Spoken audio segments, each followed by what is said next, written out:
Welcome to the Perspectives with Catherine Toon podcast.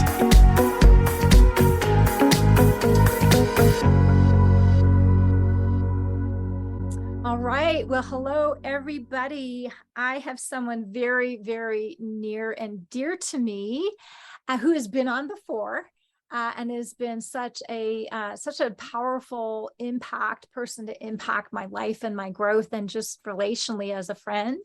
So welcome, Bishop Jamie Englehart. So good to have you on. Thank you. Thanks for having me. I appreciate it. It's an honor. Yeah, it's really fun. You know, if you're not familiar with Jamie, just get out stuff to write. He is a font of knowledge and wisdom and anointing, and it just flows. But we thought we'd talk today a little bit about fear and love and how those don't coexist, and repainting the face of God and all of that. So Jamie, what's on your heart with that? Yeah, well, again, first of all, thanks for having me. It's always a joy to be able to spend time with you. And of course, you know, in the past, I've been able to spend some with your family too. And haven't got out to the Springs now in a couple of years. It's been a minute. So it has. We've missed you, but we just have to fly out to see you. Yeah, and you know, and it was great that you were able to come to the conference this year and connect with everybody. It was awesome. But one of the things we talked about just a little bit before I came on, and people that have been in services that I travel, because of course this is my 33rd year, you know, traveling full time, you know, all over the world. That's kept me decently busy, to say the least. But especially for about the last 12 years or so, this in me, that other than doing, like, because I oversee a network of churches and ministers and ministries, other than doing like apostolic ministry, like setting elders in or ordaining people or something like that most of my assignment in traveling and preaching and imparting into churches is mainly twofold. Number one, to remove all fear-based doctrine and theology, because fear and love cannot coexist. They're you know, I used to think the opposite of love was hate. You know, the truth is the opposite of love is fear, because perfect love removes all fear. But that also lets me know, if love removes fear, fear then also can remove love. So people that have been raised in fear-based theology, which of course, you know, right now, one thing that major universities that have psychology programs and training of therapists, they're coming up with whole new like classes now on religious trauma therapy. You know, I mean, they're actually calling it, but so sad that it's needed. Yeah, they're actually calling it religious PTSD, and it's people that have been raised with high intensity, law-based, fear-based ideas about God that are extremely confusing. You know, it's like, you know, I tell people, you know, I mean, I'm a third generation on one side of my family, second on the other. And growing up in church as a preacher's kid, and I remember 6, 7 years old going to Sunday school. One Sunday they'd teach you, you know, the song, "Loves the little children, all the children of the world," red, black, and white. They're all precious in His sight. And then the next Sunday, the story of Noah. You know, and it's like, wipe out those little children. Yeah, I mean, loves all the little children, but he just drowned all those poor little bastards. You know, I mean, it's you know, and I don't think we think sometimes of kind of the trauma and messed up view of God that releases.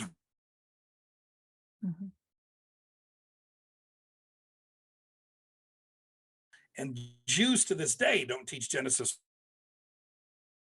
You know, they teach it as a narrative. It's a story behind a story. It's not, you know, trying to get exact. I mean, I read something the other day that was so interesting to me, you know, because, and to be honest with you, I'd never thought of this before. I mean, it was one of those things to where I was like, how come I never had that thought? And it was an article where they showed that God did not turn Lot's wife into a literal chunk of sodium. Yes, I've heard. Like, I mean, think of this. I mean, just because someone missed her friends and her look back, you become a chunk of salt. Right. Can That's we the see God I want to Jesus? follow. Yeah, I mean, can we see Jesus doing that? But once you understand that someone being turned into a pillar of salt was a euphemism, it was ancient Near East language of describing someone who has a hard time letting the past go.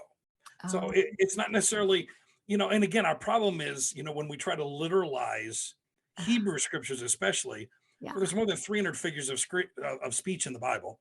It's Right. full of hyperbole. It's full of idioms. It's full of metaphor and allegory. And we try to literalize this stuff Right. because we're Right. pretty much raised in most of our evangelical churches being taught the Bible is what it says. Right. Right. And you just believe it literally. And that gets so confusing because, It like I said, does. as a little boy, I remember sitting there thinking he loves all the little children, but he drowned all those kids. Right. I mean, it just didn't, even back then as a little child, that was confusing to me. Right. And so, And a literally, pure heart child is like, it has the honesty to say there's something wrong here. Right. Right. yeah. And Well, I has mean, squelched it yeah. yet. Mhm. I always tell the story about, when I was about 9 years old, my dad, we had a summer prophecy revival. Okay. Mhm. And, which meant a guy came in, he taught every morning, every evening, and it was in the summer, and it was like a full week, Sunday to Sunday. And he pulled out all of his dispensationalism charts, Oh, and, no. it was about the Antichrist and the Oh, beast. And no. then he taught for a whole week. Then Monday, the next week, he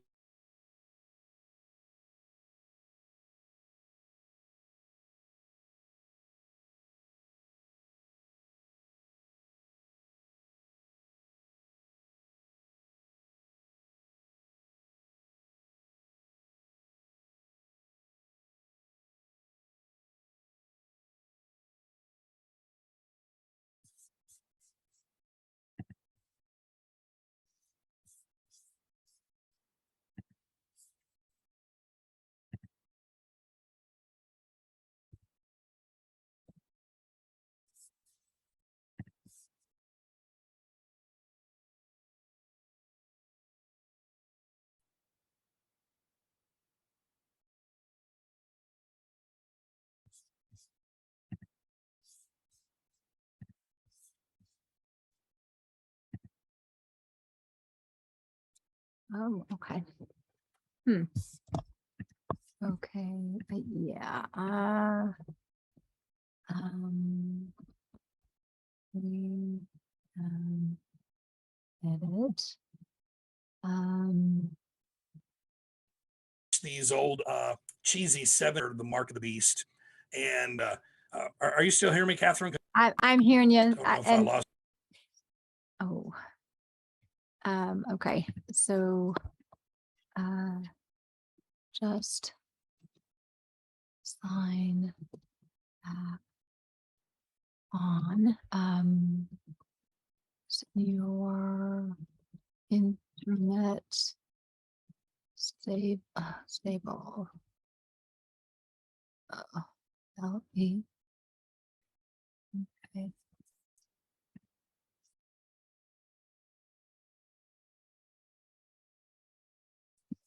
Mm. Okay, joining. Yeah.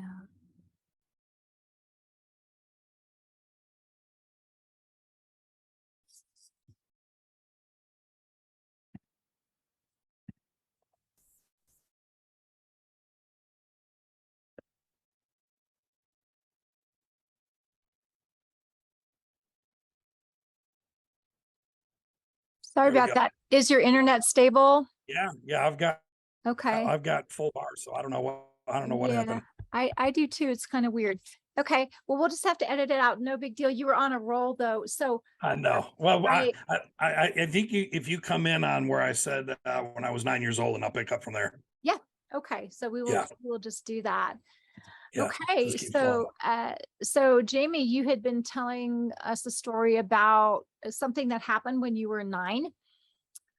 Yeah, when I was 9 years old, my dad who was a pastor, we had a prophecy revival, and it went like Sunday to Sunday, every morning classes, every evening, and he pulled out all of his dispensational Darby charts and the mark of the beast, and I mean, it was pretty terrifying stuff. Yeah. But then he leaves on Monday the next week, but on Monday, Tuesday, and Wednesday, we show those movies from the 70s, no. Thief in the Night, A Distant no. Thunder, The Mark of the Beast, and no. it was terrifying stuff. Yeah. His heads are getting chopped off, and I mean, it's to a 9-year-old, I'm freaking out. So anyway, on Friday we're having a family dinner, and my dad looks across the table and he said, "So, son, what do you think about all that? Like over the last, 10 days?" Now, this was my 9-year-old brain. Okay? Right. This is why we inherit the kingdom as children. All right. We're the inheriting of the kingdom is learning how to be childlike without being childish. Absolutely. It's that simplicity. But I looked at my dad and I said, "Well, Dad, what I got from it is we that prayed the right prayer, we get to go to heaven with Jesus for 7 years and have a party, sip some tea and lemonade, while all of our family and friends have their heads chopped off. Then at the end of 7 years, we get to all come back with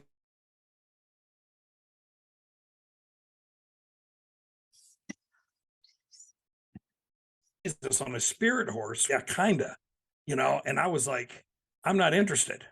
I mean, I didn't want anything to do with that whatsoever. I was like, "No, thank you." Right. And so that was my 9-year-old brain thinking, wait a minute, Jesus tells us to love our enemies, but he's going to come back like Rambo and slaughter all of his. I know. I mean, it never lined Forgive up. our enemies, but we're going to slaughter them. Right. I mean, well, it's pretty much Jesus saying, "Do what I say, not as I do."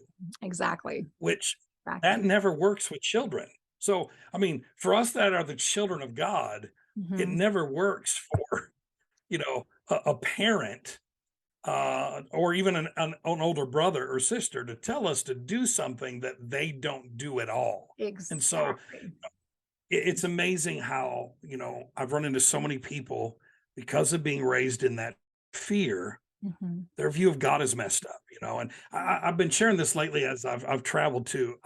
I genuinely believe that we should remove. Now, I've already been attacked for this, and I'm used to it. So, but everybody. I believe we should.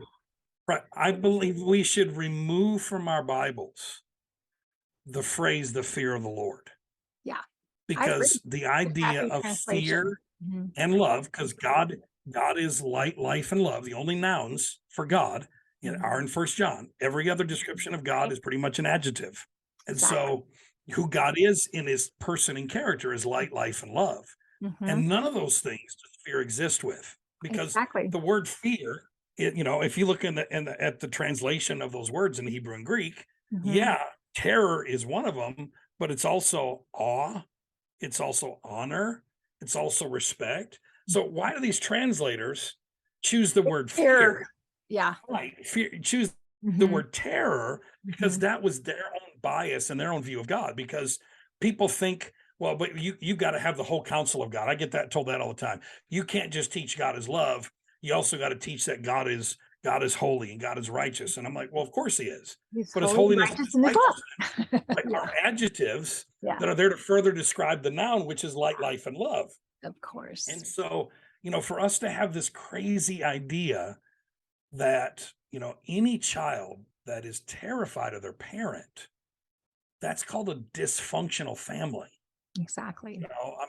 I mean, when my mom used to even say, well, when your father gets home, when I knew I was in trouble. Yeah. There was an awe in me. There was an honor. There was definitely a respect. But I wasn't terrified of my dad, because I knew my dad wasn't going to harm me. I knew I was going to probably get a spanking. Right. But that wasn't to harm me. Right. And so this idea of fear and Lord in the same context. I'm just not, one of the 7 spirits of God in Isaiah is the fear of the Lord. The only time you really see the word fear of the Lord in the New Testament is in Hebrews, where it calls it the spirit of the fear of the Lord. Right. So it's not just the fear of the Lord, but the spirit of the fear of the Lord, which is again one of those 7 dimensions or spirits of Right. God. But even then, I think fear is a horrible word to use. I think awe makes a whole lot more sense anyway, because we should be in awe of God. He's awesome. He's righteous. He is holy. He's holy means other. He's other than. In other words, he's greater than. You know, and yeah, we should have that. But anytime fear comes in, love goes out the door, because fear and love cannot coexist. And so these doctrines that have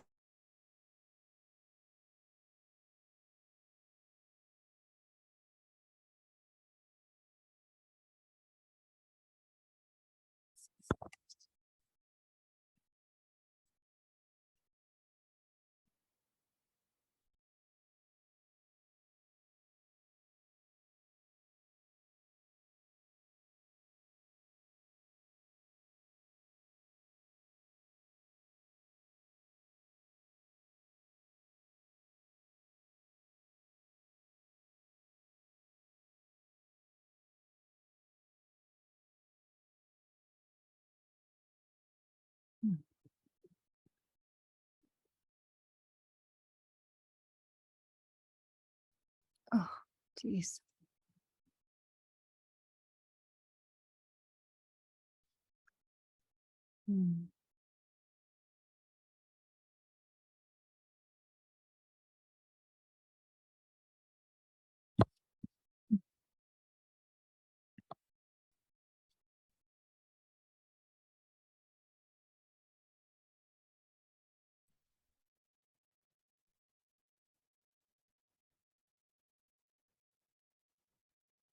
I'm so sorry.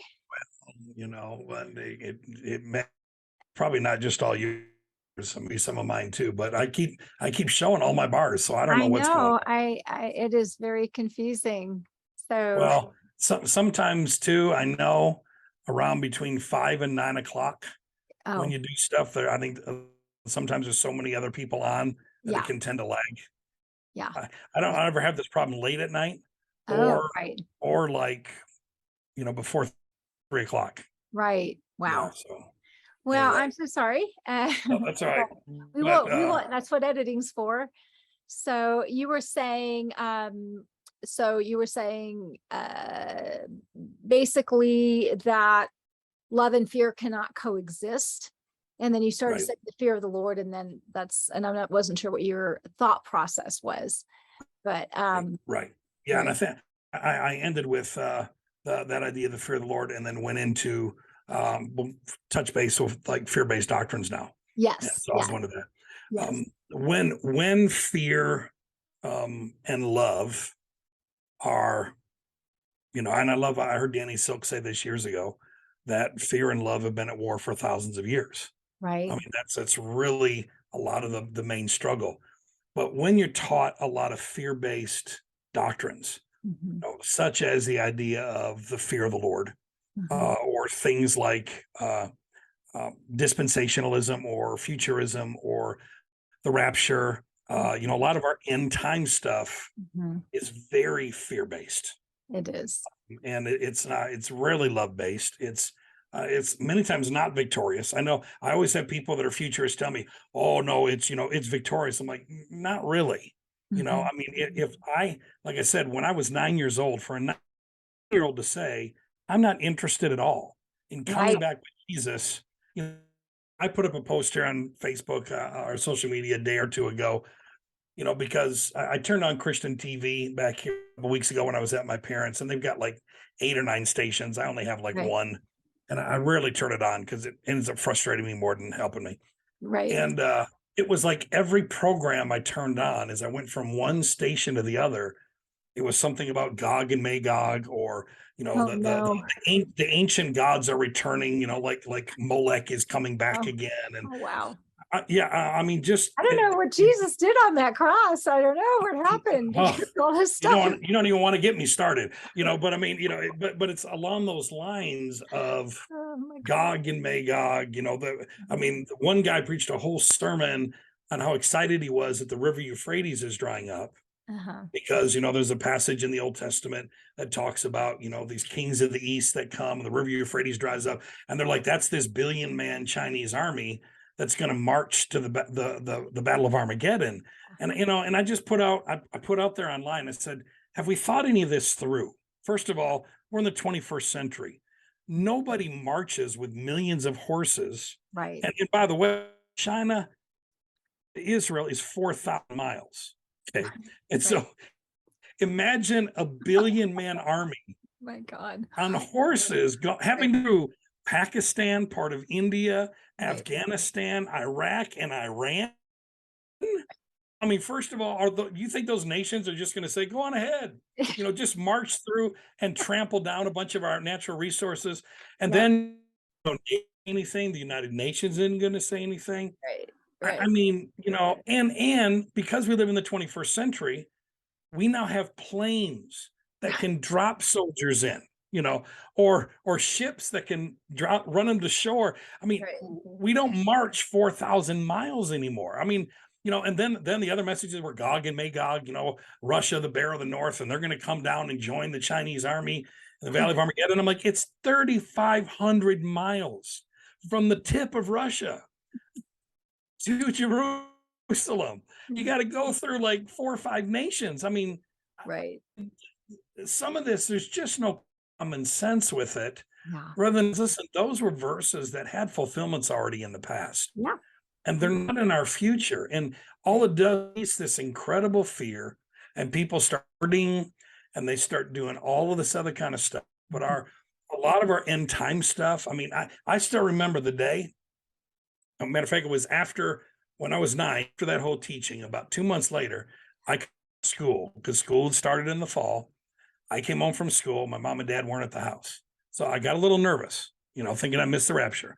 But then the church was next door. So I ran to the church, because sometimes they're over there, and I run through the church screaming, Mom and Dad. Well, there was nobody there. Now I'm panicking. Oh, no. And so I go to the church office, and I go through the Rolodex, and I look up this little lady in the church. Her name was Beulah Copeland. And Beulah was the intercession at the church. She was the most spiritual lady I knew. And so I knew if anybody went in the rapture, Beulah would. And so I remember...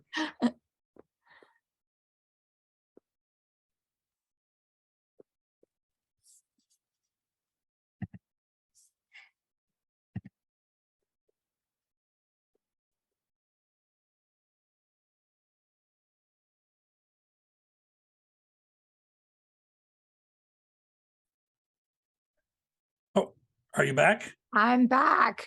Okay. So, all right. So you were going to check to see, you were looking for Beulah. Beulah anybody was going to be, okay. So you can start there.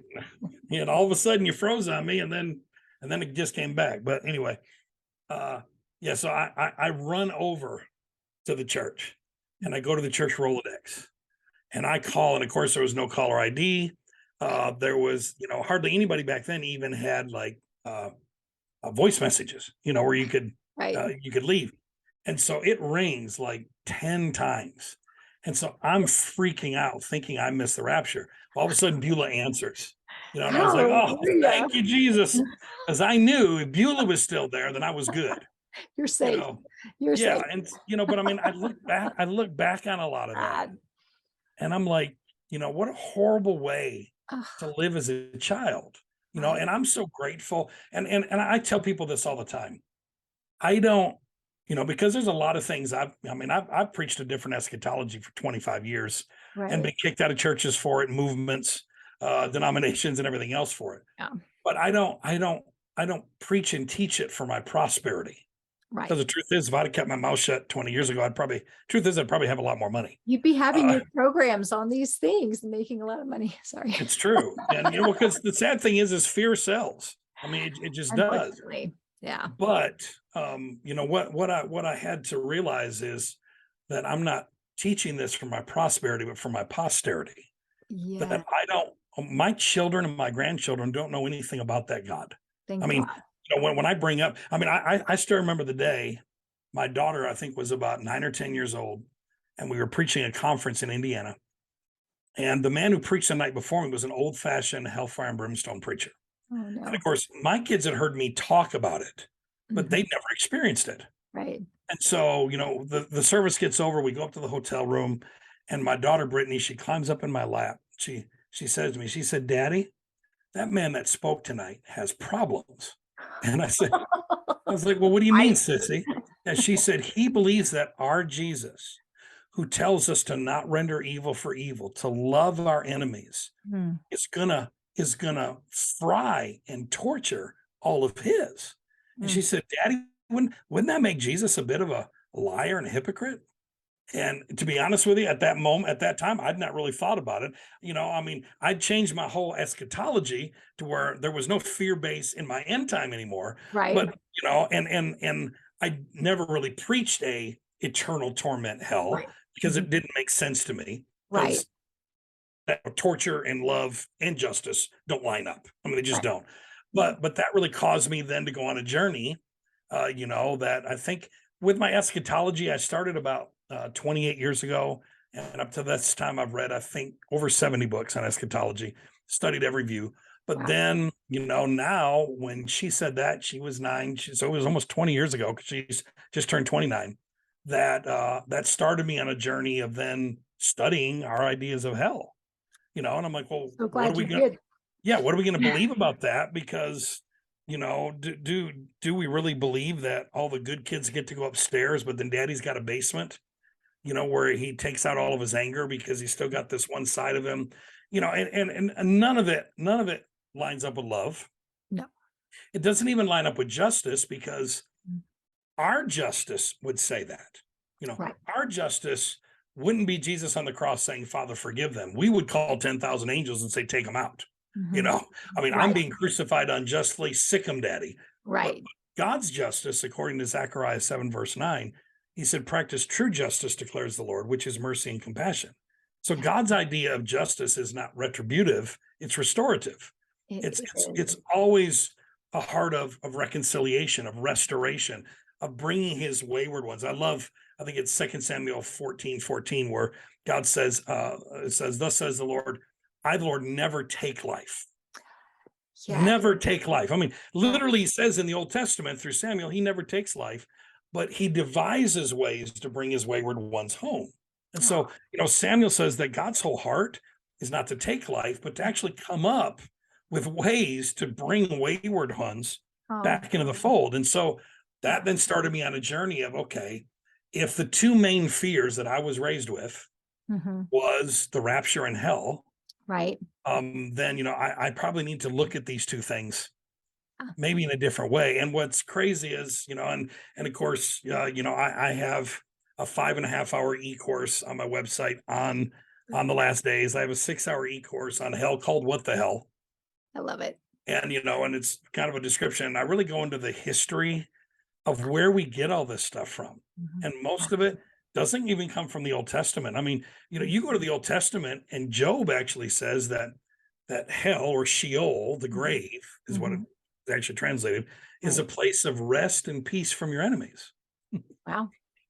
Ezekiel actually says that Sheol, or hell, is a place of flowing rivers. Wow. And I'm like, rivers of fire. I mean, that's how I was right. I mean, I actually remember a plant back in Michigan when we started it almost 12 years ago now.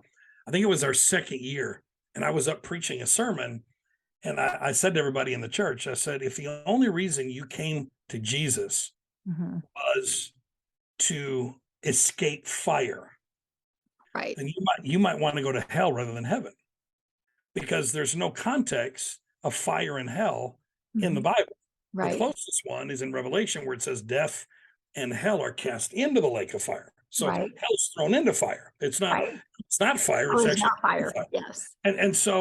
And I said, but over 110 times it talks about fire in heaven. That Right. God is a consuming fire. That Fire. both Jeremiah and Ezekiel says there's a river of fire that flows from the throne of God. He's a consuming fire. He baptizes you with the Holy Spirit and with fire. He comes with a refiner's fire and a fuller. So there's fire Wow. all over heaven. So I'm Right. like, if you're Right. trying to escape fire, you might want to go to hell. And of course, everybody looked at me like I was half crazy. Uh, but once I explained it, they're like, "Oh, okay, well, that kind of makes sense." Right. But again, that is the numero uno fear Yeah. in Sure. most people's lives. It's like if I literally used to teach, if you don't tithe, you're going to hell. Right. If you don't show up to every service, if you're not praying every day, everything, And just everything sent such you there. bondage. Yeah. Oh my Lord. And Yeah. the crazy thing is in the Old Testament, there's not one example in the Old Testament until you get to like Daniel, which they'd already started to be back then. Judaism had started to already be affected because they'd been in Babylon by other religions. But Okay. there was no concept of punishment in the afterlife Wow. through the whole Testament. Wow. And I tell people, I say, just think of this. God tells Adam and Eve, if you eat of this tree, you'll die. Mm-hmm. He didn't say if you eat of this tree, you'll die and be tortured for all of eternity, eaten with maggots and tormented by demons. Right. That would have been a really good place to pop that in there. Right. If that was a thing. Yeah. Yeah. He didn't start with that. He just said the wages of sin is just death. What happens is you die. Where do you go when you die? You go to Sheol, you go to the grave, the abode of the dead. Mm-hmm. Mistranslated as hell because the word hell is actually added in the 8th century by Germans into the text. Yeah. So it literally doesn't even exist in the original Hebrew or Greek, And so when people study this, if they actually take the time to study it, realize that this is not stuff to fear, because when Jesus uses the word 14 times, which he actually never used the word, he actually used the word Hades and Gehenna, which is a literal valley. But the 12 or 14 times in the New Testament it's only spoken to Jews. Wow. Because it's mainly dealing, and this goes back to getting your eschatology right. Right. Jesus is mainly warning Jews about what happened in their lifetime if they didn't accept him as the Messiah. Mm-hmm. And that happened in 70 AD when the Romans came to town. They slaughtered 1.3 million Jews, dumped their bodies in the Valley of Hinnom in Gehenna, and set them on fire. Right. So that literally historically took place for the Jews. And so, all those words in red, I always tell people Jesus was speaking to Jews, not yous. Now, it doesn't mean that we don't learn from it. It doesn't mean that principles are not there, but he was speaking to a specific people, let alone Paul and the apostles never one time brought up Gehenna or hell to Gentiles. Yeah. Interesting. You get to the book of Acts, and Paul says, I have no man's blood in my hands, for I've declared to you the whole counsel of God. But not one time in any of Paul's teachings did he ever bring up hell. He doesn't actually. Yeah. Yeah. Right. He never brings up Gehenna. He never brings up any of that. Even Peter and John, they don't, John, you get to the end of the book of Revelation, and he does tell you where Gehenna is thrown into, and it's thrown into the lake of fire and brimstone. But again, to a first century Jew, when Jews were reading, this is one thing people don't understand. Like when the book of Revelation was written, John is in prison, and he's writing 7 churches that, by the way, are the Romans' road. So when the Roman army started marching, and when they came to Israel in 66, 67 AD, they had to go through all 7 of those Asian cities. Yes. And Nero had started to blame a fire that took out a major portion of Rome. He blamed it on Christians. So they started crucifying Christians. So John is writing a letter, and he's warning the 7 churches. He's like, listen, this is what's coming. Okay. Nero, the beast. All right. He's coming with an army, and it's going to take you out. But he couldn't write that letter and tell anybody that, because they wouldn't let a letter go out of prison without reading it first. Right. So he uses Old Testament apocalyptic language that, by the way, is all found in the Tabernacle of Moses. Almost everything in the book of Revelation you can find in the Tabernacle of Moses in types and shadows. And because he knew that Jews that read it would totally know what he was talking about. Right. So he's using subversive language. Well, the Roman jailers, they read that stuff and they're like, this guy's nuts. He's talking about, Godzilla coming out of the sea, and he's talking about monsters coming out of the earth. And, it's like, this is some crazy novel. You can just go ahead and send this. Right. This isn't going to hurt anybody. Right. But to a first century Jew, when they heard that death and Gehenna, Mhm. death and hell, or the valley of Hinnom, would Mhm. be cast into the lake of fire and brimstone, to a Mhm. first century Jew, the lake of fire was the Dead Sea, historically. Matter of fact, the Dead Sea, up until like 600 years ago, was known for thousands of years to literally spontaneously combust and be on fire Wow. because it had a higher sulfur content than it does now. Wow. And there's a fault line that went through there. And so, like, you can actually read in secular history, like Persian and Babylonian Greeks. I mean, anybody that ever invaded Israel, they Mhm. actually would go by the Dead Sea and say, this place is a stench. Wow. And they called it the lake of fire because literally you would see fire Combust. in the Dead Wow. Sea. So Wow. what's interesting is 1.3 million Jewish bodies were thrown into Gehenna, Wow. the valley of Hinnom, by the Romans. They were Mhm. set on fire.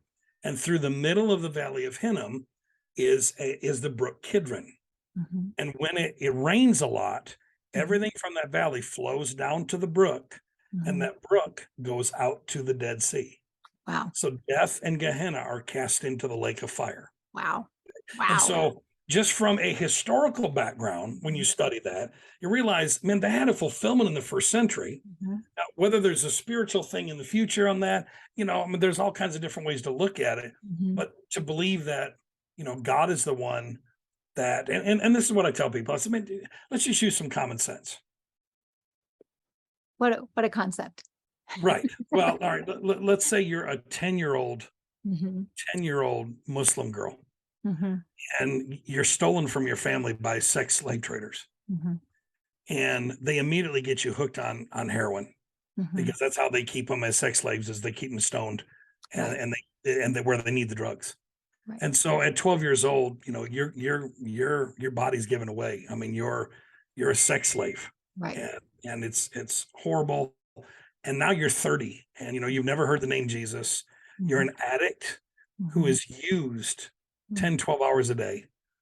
And yet, when you breathe your last breath, because you didn't say the name Jesus and believe, Mhm. you not only go and you're experiencing more torment, Mhm. but you go to the same place. You get the same justice Mhm. that the guy that stole you from your parents Yeah. and got you hooked on drugs and was your pimp. Yeah. You get the same justice. That's not justice. No. That's complete injustice. But that's literally how it's been taught, Yeah. especially since the Reformation. I mean, Yeah. the truth is, when you actually study this, the first 400, or 500 years of the church, Mhm. only one of the 6 schools of theology taught any form of punishment in the afterlife. And it Wow. was the school at Carthage. The other 5 schools of theology all taught some form of like purgatorial restoration. All Mhm. right. So Mhm. in some form, the idea of hell wasn't eternal. Wow. It was a place where you would be restored Mhm. and ultimately reconciled them back to God. Right. But it was Augustine, who was from Carthage, Mhm. who at first, you know, didn't believe it. Later Mhm. on in his life, he changed his belief. Matter of Mhm. fact, I have a quote from Augustine where he says that um, his view of the afterlife and hell was a minority among his Huh. contemporaries. Oh, But wow. it was actually in the early 500s under the Emperor Justinian that everything shifted. Mm. Justinian was a huge follower of Augustine. And Mhm. so Justinian, he had all the other 5 schools of theology shut down, all of their stuff burned. Hmm. Now, some stuff made it out because there were monks and priests that ran with some stuff. Right. Uh, but that's why we don't have a lot of writings from during that time, Wow. because they had everything burned. Because Justinian, the Roman emperor, said this. He said, "Only Augustinianism shall be taught in the Mm. church, Wow. because the gospel must be presented with fear and punishment to keep the masses in check." Whew. And so ultimately, and this is the crazy thing, when Justinian did that, within 6 months, the Dark Ages started Wow. historically. Like Wow. literally, once he shut down the other views Mhm. and said, all we're going to do now is just produce fear, the Dark Wow. Ages started. And Wow. that's where the slaughtering of Jews took place, the Mhm. Crusades took place. The Dark Ages is where, I mean, people buying indulgences and trying to buy family members. I mean, just the church went in a horrible direction. And that is not what was taught in the first 400 or 500 years of the church at all. Wow. And so, and the truth is, people would just do a little bit of research and find this. But what I find is most people don't want to do the research. Right. Mainly because we love our hell. Right. Yeah. Don't mess with someone's hell. Yeah. I mean, it's sad, but it's like people can't stand the idea that that person that hurt them isn't going to pay someday. But yet I tell them, if someone hurt you and harmed you, they do pay. You might not see it, but there's an inner torment when you treat people a certain way. I said, people walk through hell while they're here. Right. They don't need to worry about someplace after they die. It's just ridiculous to think that God, who is love, thinks justice is punishment, is torment and punishment, when 1 John tells us perfect love removes all fear, because fear leads to punishment. Right, exactly. And then it goes on to say, and he who still fears, and the context is punishment on judgment day, has not been perfected in love. So there's no punishment in love. So the idea of God even being a punisher, we punish ourselves. Sin has built-in punishment. Absolutely. When we walk, I mean, the one thing, it was the Germans that added the word hell in the text, but the word hell comes from an old Germanic word that literally means like to hell a potato, which means like you dig in the ground, you put the potato in the ground, and you cover it. Wow. So I like to put it like this: anytime you're walking in darkness, not in the light, you're in hell. Oh, there you go. Wow. So anytime we're walking in any form of darkness in our understanding and how we view ourselves, how we view one another, how we view God, darkness is a hell in itself. Yeah. But that's why 2 Corinthians 3 says, anyone who turns to Christ, the veil is removed, or that which is covering you, keeping you in darkness, is removed. And now you see the light because you now see Christ. And so, those fears keep more people trapped than about anything else. I mean, this is the crazy thing. When I actually started publicly talking about there being no rapture, all right, letting people know, matter of fact, there was no futuristic view of the book of Revelation until the 1600s. Right. Wow. I mean, and that was because during the Protestant Reformation, Martin Luther and the Reformers were teaching the Pope was the Antichrist. Right. So in order to save the Pope's behind, a Jesuit monk by the name of Francisco Ribera, he came up with a whole system that put the book of Revelation being fulfilled sometime around the 20th century to take the heat off the Pope. So there literally was not a futuristic view of the book of Revelation of the 1600s. Wow. And then it wasn't until the 1800s that the whole idea, there was one or two people in the 1700s that taught a form of like a rapture, but it was the 1800s with John Darby and with the Irvingites, Edward Irving, that actually was the starting of it. That then once Dake put it in his Bible and it went out to all the evangelical churches, everybody, I mean, I literally grew up thinking that nothing else was ever taught. This is what everyone's believed since Jesus. And it's like, nobody believed it until the 1800s. Right. And so, it's crazy how when fear steps in, fear, and this is what I tell people. I said, this is how simple we should be able to live our lives. Right. It's not giving us a spirit of fear. So anything that is producing fear, we should automatically know it's definitely not the new covenant. It's definitely not the gospel. So if it's producing fear in you, run in the opposite direction. I mean, but it blows me away because that's 95% of everything you see on Christian television. Well, it is. And it's kind of what's represented as the gospel, right? And so, and boy, what I don't have words, but what a disservice. I mean, it's such a puny way of saying it, but I mean, wow, that just hijacks the whole thing. And so, yeah. And you have to look at the fruit that it bears. Is this bringing the fruit, righteousness, peace, and joy in the Holy Ghost? Is this bringing the fruit of the Spirit? Is this bringing life more abundant till the full told overflows? No, it brings bondage, right? Yeah, and is it bringing freedom? Because it's for freedom that we've been set free. Exactly. and none of those things bring freedom. Right. Like, Exactly. I mean, even the idea of, okay, let's say there's a rapture and I get to leave. Well, that might make me feel good, Right. but what about my cousins and my aunts and uncles and Right. all my friends that they haven't prayed the prayer and they haven't believed, and I'm good, but those poor folks, Bummer for you. I The mean, bummer for you attitude is not a Jesus attitude. Yeah. no, not even close. I mean, so it's Yeah. just absolutely, and I can see, I mean, I know for the rest of my life, kind of the clear mandate Mhm. on my life is to remove those ideas because the church has been inundated with it without even thinking it through. Right. This is the thing that's the thing that saddens me is, well, I'll never forget, my spiritual mama in the faith was Dr. Fuchsia Pickett. Mama Pickett was one of the greatest teachers of the 20th century, brilliant woman, had 4 earned doctorates, I mean, just brilliant. I will never forget I think about 95, 96, we're sitting in a restaurant. And I've actually taught this now literally all over the world, everywhere I've traveled. But she said, son, she said, there's 3 ways we receive revelation from God. She said, the first one is where 90% of most people get revelation, and it's impartation from someone else to you.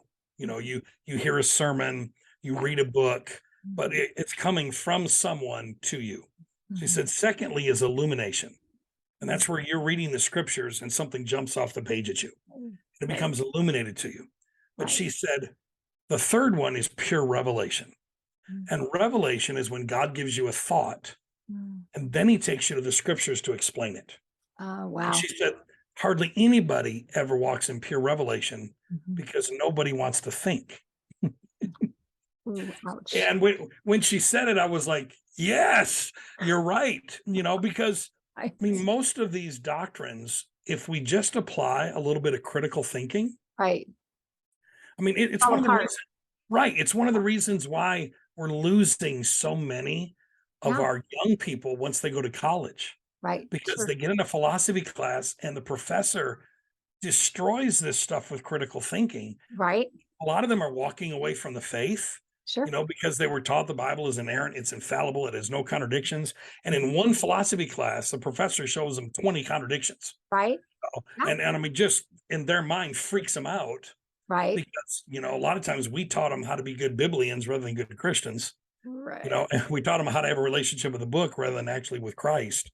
And then they walk away from the faith because a little bit of critical thinking removes this stuff. I mean, I remember I got in trouble about I think 6 or 7 years ago when there was a company from Sweden, and they implanted chips in their employees' wrists. Oh, right. Okay. That when they would come to work, all they had to do was do this, Right. and it would check them in and check them out. They didn't have to punch a time clock; it was in the wrist. Right. And I remember it was all over Facebook and Instagram. Mark of the beast. Yeah, this is the beginning of the end. Right. It's the mark of the beast. And I got in a bunch of trouble because I went on with a little critical thinking. And I said, okay, number one, in the book of Revelation, it says there's a mark on the wrist and on the forehead, not in. Right. On and in are not it's 2 total different prepositions. Right. All right. It's like, it's not the same meaning. And I said, not only that, but if the whole world, the whole planet will not be able to buy or sell without this mark, we're either a long way away from that, or we need to rethink it because 60% of the planet doesn't have electricity and running water. Right. That's true. And I said, this works in America. It's a good first world theology. I said, but not only that, but who's going to go to Papua New Guinea, to the islands where there's still headhunters and people who still eat people? All right. I mean, and who's going to go to Peru up to the Andes Mountains and inform tribes who've been trading squash for 4,000 years? Right. All right. They can't trade squash anymore unless you stick something in their head or in their body. You're going to have a spear flying right through the wood at you. You are. But people don't think this stuff through. Right.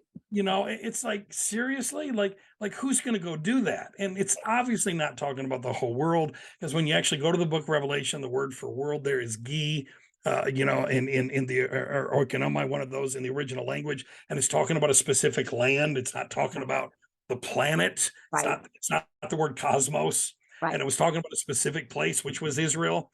Right. Right. I mean, it was literally talking about something that happened back then. But the fear that that kind of stuff produces, I mean, Right. I grew up my whole life just literally terrified of the last days. So I actually had a young lady, I'll never forget this. I was preaching in a little town in North Texas, and I didn't preach on this. I Mhm. just made a statement. And after the sermon, she was probably, I think, 24, and she had a little 4-year-old son. Mhm. She come to my table and she said, "Do you not believe the tribulation is in the future?"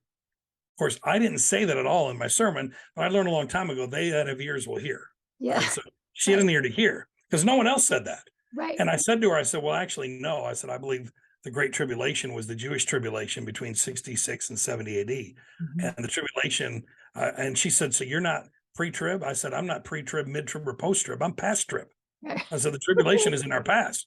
And Thank she you. went, "Really?" And I said, "Let me ask you a couple questions." I said, Matthew 24 says, "Woe to the woman who's pregnant in those days. Mhm. She should pray that it not happen Mhm. during the winter Right. or on the Sabbath day." Right. And she looked at me and she said, "That's the verse." She Mhm. said, "When I got pregnant for my son," she said, "that verse terrified me Oh, because I was like, how can I run away from the Antichrist right. during the tribulation?" She Mhm. said, "It wasn't until this year," she said, "my son turned 4 and he Mhm. now can run almost as fast as I can and can run with me." She said, "But I've been terrified up till this year because now my son," but she said, "I don't want to have any more kids." And I Right. said, "Okay, let me ask you a couple questions." I said, "Number one," I said, "why would you in North Texas need to worry about the wintertime?" I said, "Not only that, but why would anybody in the Southern Hemisphere, why would anybody in Mexico, Central America, South Right. America, Africa, Australia, most of Right. the Southern Hemisphere need to worry about running anywhere in the wintertime because they don't have bad winters?" And she Exactly. just looked at me. I said, "Not only that, but why would you as a Gentile in Mhm. the 21st century need to worry about running anywhere on the Sabbath day? Right. We're not under Sabbath laws. Right. Jesus fulfilled the Sabbath." And I said, Right. "Not only that, but when you go to Luke 16, which is Luke's version of Matthew 24, it also there says when you see Jerusalem surrounded by armies, Right. don't go down. If you're on your rooftop, don't go down in the house, jump off the roof and head for the hills." Right. And I said to her, I said, "Have you ever been on your rooftop?" She said, "I've never been on my roof." I said, "Are there any hills by your house?" She said, "It's flat." I said, "Maybe he wasn't talking to you." And it was like this big light bulb went on. And I said, Be "Maybe he free was to have actually." more kids. Yeah, well, no, she ended up having 3 or 4 after that. Yeah. I Yeah. mean, literally the fear was gone because I Oh told her, I gosh. said, "Listen, we don't hang out on our rooftops in America unless you're like in a big city and you've got Right. like one of those flat roofs." But Yeah. I mean, in Jerusalem, they hung out on the rooftops. I Right. said, "Jerusalem is surrounded by 7 hills. I mean, that's one, Yep. or three to 7 hills. That's one of the things that make it famous." Right. And I said, he was talking to Jews, not Jews. And it Yes. was like the light bulb Aw. went on. But I literally know. I mean, I met an older man and an older woman, a brother and sister who never married. They were in their late 80s when I met them, and Mhm. they never married simply because they didn't want to get married and bring kids into the world that they convinced the Antichrist was about to manifest. Wow. And so they've lived their whole life Wow. never enjoying marriage and family and everything that goes along with that because of a messed up eschatology and because of fear-based teaching Wow. that robbed them of a life. I Wow. mean, it robbed them of it.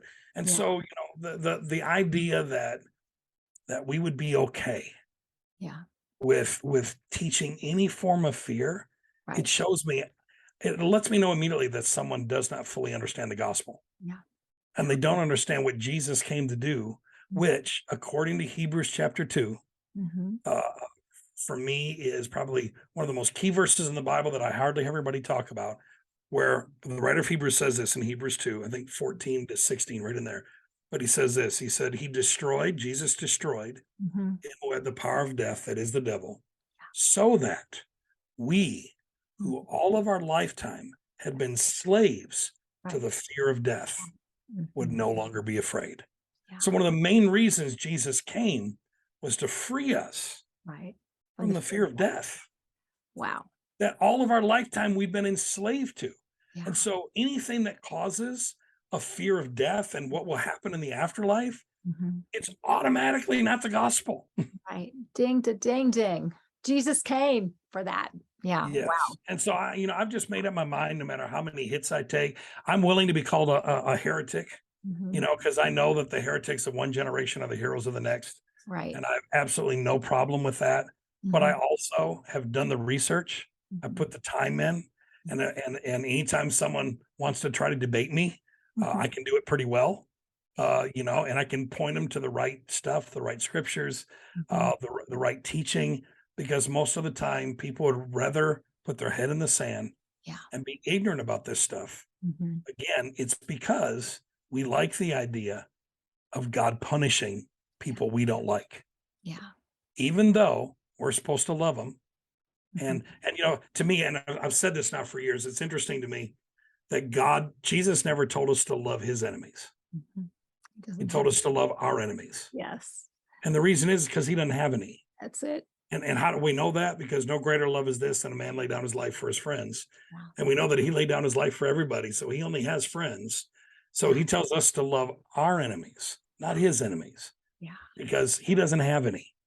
He doesn't look down from heaven and see any enemies at all. All he sees is sons and daughters who have awakened to the fact they're sons and daughters who are still asleep, who don't know who they are. They don't know their identity.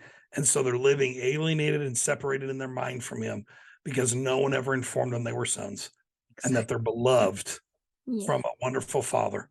And that's the gospel. That's the good news. It's not turn or burn. It's not God can't stand you. It's not watch out, the rapture's coming and you better not miss it. And then on top of it, you better, and listen, I love to tell people this. I said, anybody that tells me they really believe in, like they intensely believe in the rapture Mhm. and eternal punishment, Uh-huh. I have no problem looking them square in the face and saying, I don't believe you. You're a liar. And I'm Mm. looking at, well, yes, I do. I'm like, well, then how come you're not out 24/7 warning people? That's I mean, it. have you knocked on every door in your neighborhood and warned them that Right. they're going to be tortured for all of eternity if they don't repent? Yeah. And how is that the abundant life?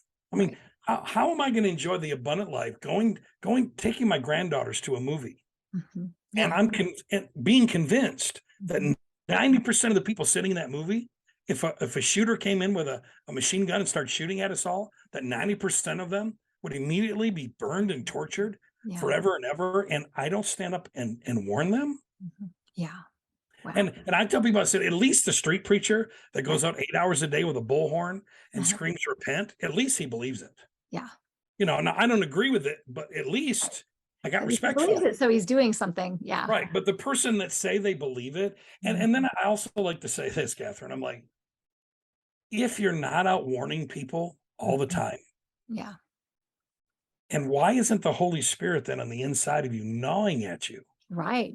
to warn everybody you meet? I mean, either we're that cold Mhm. and our hearts are that hardened, which I don't believe they are, Right. uh, or it's just not Maybe real. it's not a thing. Yes. Yeah. Maybe that's why I don't wake up in the morning and the Holy Spirit tells me, you got to go warn your neighbor, you got to warn your neighbor. And then when I go to the grocery store, you got to tell everybody, because you think if eternal torment is real, Mhm. Yeah. that we should be warning everybody. Right. And Exactly. if we're not, that's pretty cold. I mean, that's That's like you're a pretty cold individual if you know that and you believe it, and yeah. you're not telling everybody that you run into. And the reason we're not, and the reason we don't feel this conviction to continually do that, Mhm. because it's not real.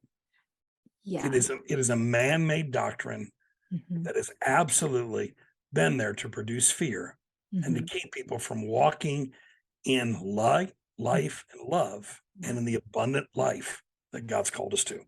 That's Because once fear is removed, perfect love steps in, and perfect love changes everything. that is gorgeous. Because once that happens, then you're marked by love. Yay. Might be a thing. I had to throw that in there for you. Thank you. A little plug for your promo, book. little promo. That's great. But that's true. I mean, that is, wow, that is so gorgeous. I have a question for you. Yeah. Because you were talking about hell, Yeah. not full of fire, heaven full of fire. How do you understand, or do you understand? Is it a mystery? Fire in heaven. What does that mean to you? And if you don't know yet, that's fine too. But just Yeah, no, well, I think, the idea of God being a consuming fire, thank Thank you. Yeah, is That was that that's how I was taking it. So I was just wondering if I was right? thinking about it right. Yeah, yeah, and that fire, it's a fire of his love because he's love, and I like to explain it like this: from about 12 or 13 years old till 19, I ran from God, from church, from the call of God. I mean, I knew I was called. I knew I couldn't get away from it. I mean, I'd sit around getting stoned with my friends, telling them they're going to see me preach on TV someday. I mean, I knew I was called to preach, and I knew I couldn't get away from it because I'd be miserable. Right. But I was running as hard as I could because I didn't want nothing to do with church. I can't hear you. Right. It's exactly it. Okay. But that's exactly. But the one thing, and how I explain eternal torment to people, because even the word eternal torment or eternal punishment, Right. aeonios kolossus is the Greek phrase. It's actually age enduring correction. The word for judgment or even torment, kolossus, in Greek culture was only used for the pruning of a branch to bring forth more fruit. So it was never for destruction, is what it was. Wow. But the explanation I like to give is I hated from 13 to 19, I hated going home. I'd get out of school, I'd go home, I would take a shower or get on my bike or change my clothes, leave as quick as I could, go to one of my friends' houses, go out and play sports. By the time I was driving, it was just I'd be gone back home at midnight. I just didn't like being home because I would walk in the door. My mom would nearly always be in the kitchen, and she'd be in there praying in tongues. And I knew my mom was praying for me all day because my parents were very concerned about me. Okay. Yeah. And so, then she'd want to give me a big hug and kiss me, but I was resisting their love. And so when I was in their home at my house, I was tormented because when someone is loving you and you're resisting it, love is tormenting. It is. And so the idea even of God, who is love, bringing torment into somebody, I believe the moment we breathe our last breath, absent from the body, you're present with the Lord, whether you're righteous or unrighteous. I mean, Paul says we all stand before God. I don't believe that we now die and go into the grave and we're waiting for judgment day. All right. That was old covenant. All right. The moment you die now, the grave has been closed. All right. Jesus shut hell down. Right. All right. He emptied it out, shut the door from the inside. All right. He has the keys. So I tell people all the time, my book on biblical myths, the last myth number 70, is God doesn't send people to hell, they send themselves.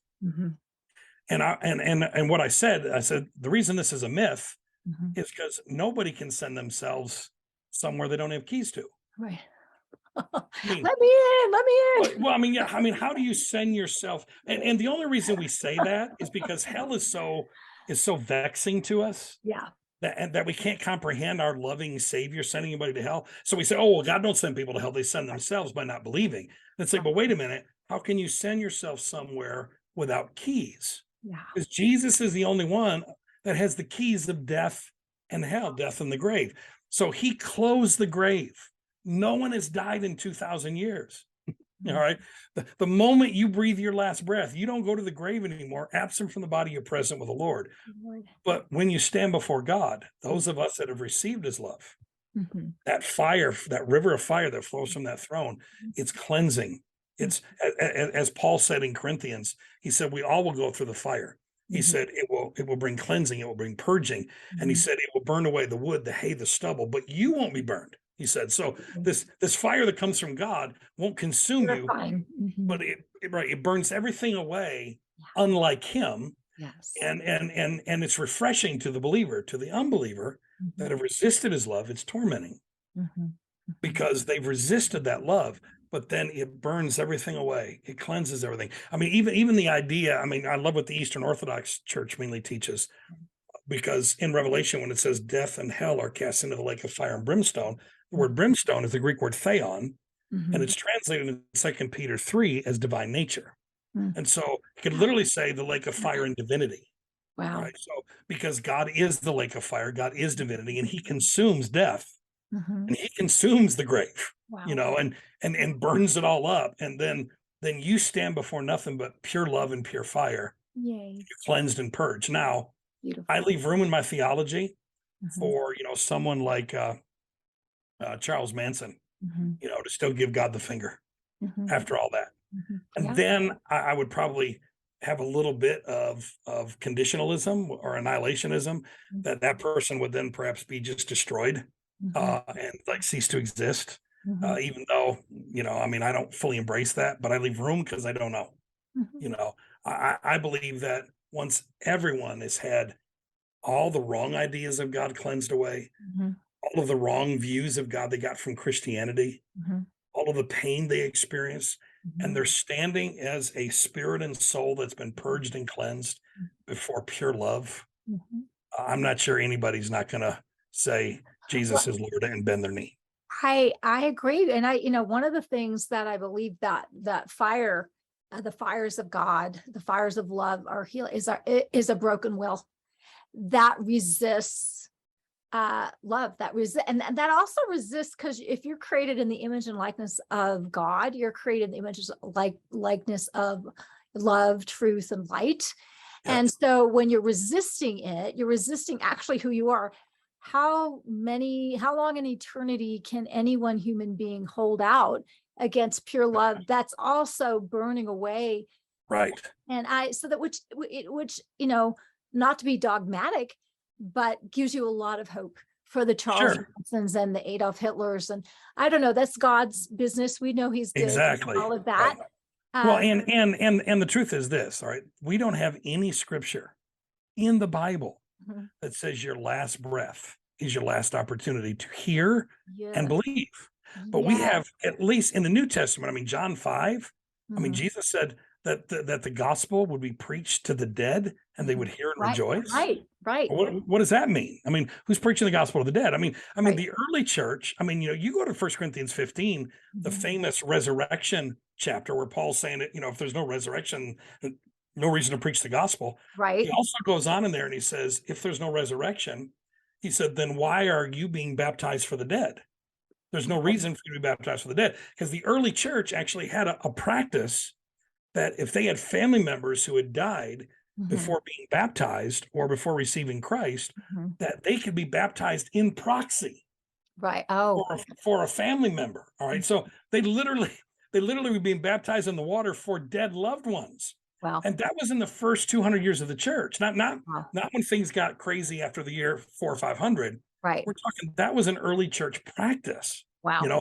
Matter of fact, in my series on What the Hell, on my e-course, I go into that the first few hundred years of the church, one of the reasons they met underground and in catacombs and in caves and out in graveyards is because they actually believed that where the dead were, they were still a part of the cloud of witnesses. And so they would have their Eucharist services where dead bodies were, so that the rest of the body of Christ in their area that had passed on could be a part. Wow. I'm like, can you imagine a pastor getting up in America on a Sunday saying, now next Sunday, we're going to go have communion at the graveyard? That's crazy. People would lose their mind, but that was a practice in the early church. Wow. And so, so much of this, we just don't know what we don't know. And once the fear is removed, and you begin to see the life that Christ really wants us to have, and you stop freaking out about all this stuff. And that's why I tell people, I said, I call myself a hopeful inclusionist. I believe what Jesus did was for all of humanity. And I'm hopeful that at the end, all will joyfully declare. I'm hopeful that they're, even according to 2 Peter, he said that, people under the old covenant had a second opportunity. They had an opportunity to hear the gospel after death, because Jesus went into the grave and preached to the captives and emptied it out. So the crazy thing is, under the law, people got a second chance, but now under grace, under a new and a better covenant with better blood and better promises, last breath, last opportunity. I mean, it just doesn't make sense. I mean, it doesn't. And realizing that God's love is constantly pursuing us and his mercy endures forever. It doesn't endure to your last breath. And of course, the only verse that even comes close to putting that in there is the one used at every funeral in Hebrews chapter 9. It is appointed unto man once to die. After that, the judgment. But then we don't read the rest of the verse. I've never heard the rest of the verse quoted. There's a comma, and then it goes on to say, even so Christ died. In other words, our judgment's not in our future because Right. he went to the cross as man. It says it's appointed unto man, not men. All Right. right. There's only ever been two men on the planet. There was the first man, Adam, and the last man, Jesus. All right. Wow. And so he went to the cross as the first man, died, went into the grave, rose as the last man. And I've said this for years. I said when Jesus showed up, he doubled the population because there was only ever two men on the planet in God's mind. There was the first man and the last man. Only two men ever been on the planet because everybody was in one of those Adam men, and Christ. Yeah. right, in a many-membered body, one man with a many-membered body. And so, that shouldn't really be that confusing to people, to realize that people were either in Adam or they were in Christ. All right. And so once you realize what Jesus did, he took care of all that. His judgment was our judgment. We don't, even in the afterlife, he's still pursuing us because it's what every parent would do. Of course. Every parent would continually to pursue their child, regardless of what they're in. And again, what that looks like, I don't know. I'm not dogmatic about it because I 100% don't really know. And truth is, none of us do. Of course. I'm hopeful about it. That's why I tell people I believe, and this is the crazy thing. I was in a church in Ohio, and I mentioned that about there may be an opportunity after death to hear and believe. Right. I had this couple come up to me in their late 70s sobbing. They came up to my table and they're like, you have no idea. And I was like, what's going on? They're like, when we did not accept Jesus till we were in our late 50s, and both of our parents had already died. And so for the last 20 years, we've been tormented. Wow. Because we were told that because our parents never prayed this prayer, that they were burning in hell. And they said, you gave us such hope and peace by saying there may be an opportunity in the afterlife. So I said to him, okay, you had two theologies taught to you. One produced fear and terror and no hope. The other one gave you hope and remove fear. Which one's the gospel? Wow. I mean, it's just literally that simple. I mean, it's like, this is not complicated. And so it's amazing how when you take the time to study this stuff out, and I really encourage people, I mean, there's a bunch of good books out there. I tell people John Noe's book, Hell Yes, Hell No. Read that one. One of the best recommended books. It. Right. It's one of the best books out there that really lays it out. But my e-course, I really go into a lot of historical detail on where did a lot of this stuff come from. You know what I mean? Like our ideologies of punishment, even in the afterlife. Where does all that come from? Because it's not in the Old Testament. I mean, again, Job said that the grave is a place of rest and peace from your enemies. I mean, if it's a place of rest and peace, that don't sound like a place of torment to me. It actually doesn't sound like that bad of a place to go to. Exactly. That's sounding pretty good. That's where all this. That's why all the fear-based stuff is completely, I believe, hijacked. Yeah. Because the gospel got hijacked in the 500s.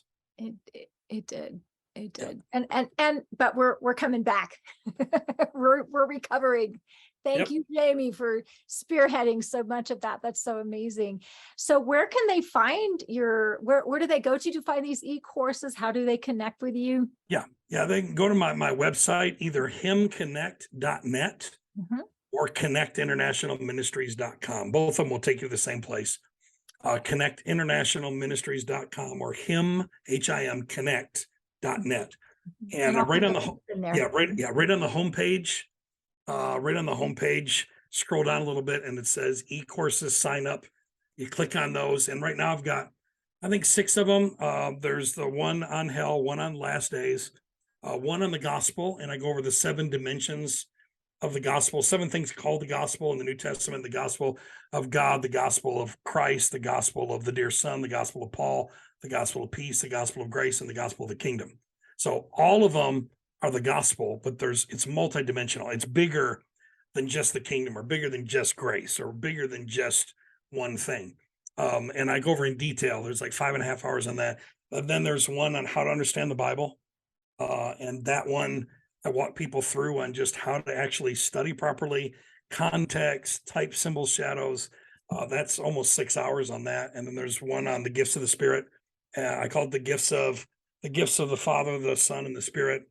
and go over fivefold ministry. I go over all the different giftings in Scripture and walk people through all that. Fun stuff. And then I'm getting ready to put one out. Hopefully in the next 6 months. I should have 2 of them. One out on why Jesus had to die. It's on different atonement theories, and it's bigger than just forgiving us for our sin. It's so much bigger than that. And then, and I don't know if it's going to be this year or next year, but I've spent the last 5 years studying the devil and demons. Where does all this stuff come from? And it's shocking, a lot of our ideas of Satan and Lucifer and where all that stuff comes from. And it's not as clear as we think. I mean, early Jews and ancient Judaism actually taught that Satan or the devil was ego. Interesting. That it wasn't a being, because the word Satan or devil is nearly always a verb. Wow. And so it's more of an action. So it's just interesting stuff. So I'm going to be putting more of those out. Yeah, but once people sign up on the e-course, because you can't download it, you put in a username and password, and once you purchase it, you can go back and watch it as many times as you want. But then, my goal is to have the next 5-6 years about 20 of them up on different subjects. So that's a clearly you have a lot to share. That's amazing. So that's wonderful. Well, this has been awesome. Thank you so much. Wow, I totally enjoyed it. I'm like, yay. I'm going to have to check out those courses too, because there's a lot you said that I actually hadn't heard. So I love it. So thank you so much. Appreciate it. Well, and I apologize. I'm a machine gun once I get going there. Oh, it's good though. I'm taking it in. I'm got the pipes open to receive the fire hose. So there we go. Absolutely. So, well, thank you so much, Jamie. It's always a joy. So thank you. And I hope you will come back again, because I know you've got more to share, and I'll be putting all the links there so people can go and sign up for those courses, because they're totally amazing. It's life-changing. Perfect. Appreciate that. Awesome. All right. Well, thank you so much. And everybody share this. People need to hear this. They need that. They just need to know that they're loved and that they don't need to be afraid, and they run towards God instead of away from him. So awesome. All right. Well, thank you so much, Jamie. Thank you. All righty. Everybody, you share this. Love you guys. Bye.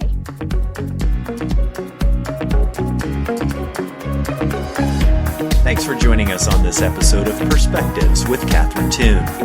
For additional information and resources, please visit catherinetoon.com.